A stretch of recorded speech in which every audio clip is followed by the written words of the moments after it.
की खरं तर आपणा सर्वांना माहीत आहे की वर्षानुवर्ष हे गणेश मंदिर जे आहे या गणेश मंदिरामध्ये येता जाताना जेव्हा कधी भाट्यामध्ये येण्याची संधी मिळते तेव्हा या मंदिरामध्ये नतमस्तक नेहमीच होत असतो।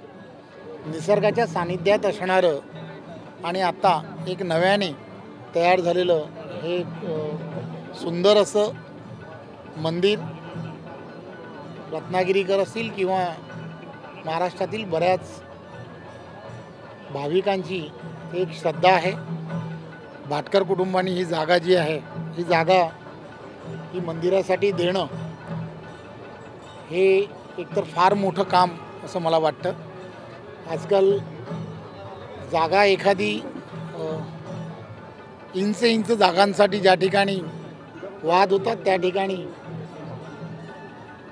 तिन्ही पिढ्या एकत्र येऊन असा निर्णय करणं, ज्येष्ठ असतील आणि आत्ताच्या नवीन पिढी अशा तिन्ही पिढ्या एकत्र येऊन जर असा निर्णय एखाद्या मंदिरासाठी जागा देणं असा जर करत असतील तर ते फार मोठं काम आहे। आणि खरं तर या कार्यक्रमाला मला यायला मिळालं हे मी माझं स्वतःचं भाग्य समजतो आणि म्हणूनच मी आज या ठिकाणी आलो। राजकीय प्रश्न की संजय केळकरांनी ठाण्यात असं म्हणालं होतं की आपला महापौर व्हावा आणि ठाणे हा आपला बालेकिल्ला आहे। आज खरं तर सुद्धा असं म्हणाले की प्रत्येकाला पक्षावर होण्याचा अधिकार आहे आणि तो मिळालाच पाहिजे।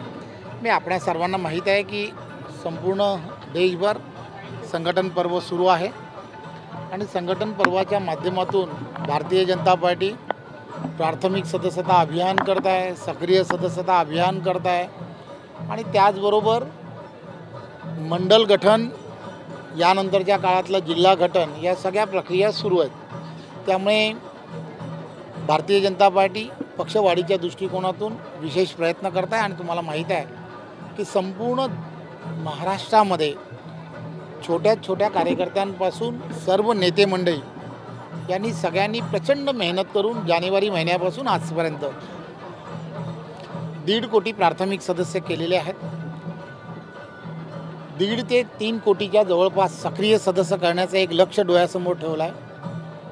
1 कोटीपेक्षा जास्त सक्रिय सदस्य ऑलरेडी झालेले आहेत। त्यामुळे या सगळ्या प्रक्रिया आणि प्रक्रियेचा भाग म्हणून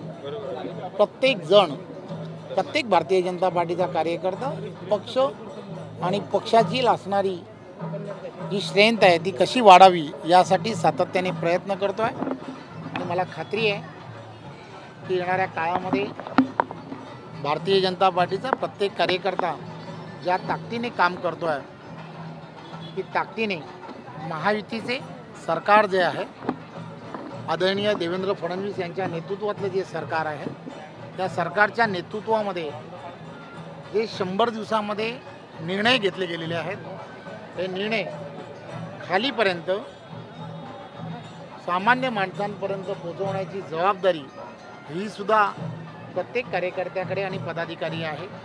त्यामुळे हे सर्व विषय करत असताना राजकीय प्रश्न विचारणं पत्रकारांनी आणि त्याला राजकीय उत्तर देणं हे स्वाभाविक आहे, परंतु या संदर्भातले सर्व निर्णय जे असतात ते निर्णय वरिष्ठ पातळीवरती घेतले जातात आणि वरिष्ठ पातळीवरती या संदर्भातले ज्या वेळेला निर्णय घ्यावे लागतात त्यावेळेला केंद्रीय असणारं पार्लमेंटरी बोर्ड आणि महाराष्ट्रातलं असणारं पार्लमेंटरी बोर्ड हे एकत्रपणे या संदर्भातले निर्णय हे घेत असतात। धन्यवाद। काँग्रेसचे अध्यक्ष खरगे असं म्हणाले की विधानसभेला सर्वात मोठा घोटाळा हा महाराष्ट्रात झाला।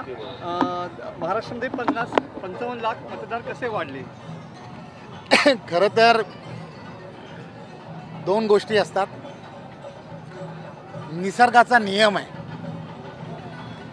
निसर्गाचा नियम असा आहे की आपल्याला सर्वांना माहीत आहे की लोकसंख्या ही वाढत असते।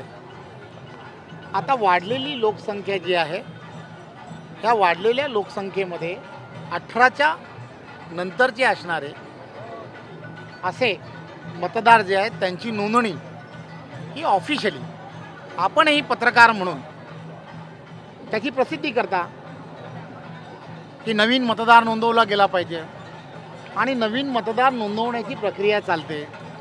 स्थलांतरित झालेले मतदार जे आहेत त्या संदर्भात सुद्धा वारंवार अभियान चालवत असतात. आणि आपल्याला माहीत आहे की स्थलांतरित मतदार यांची नोंदणी होते, परंतु त्यांचं पूर्वी ज्या ठिकाणी मतदान असतं त्याचं डिडिक्शन ज्याला म्हणतो ते बाद करणं हे होत नाही.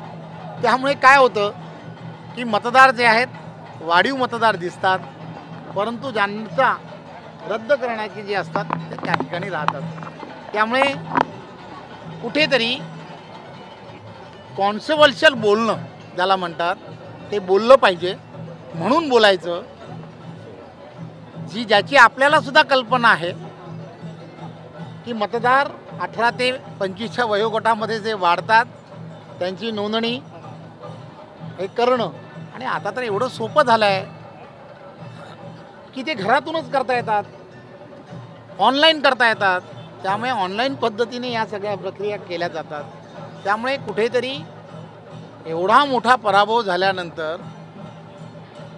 असं बोलणं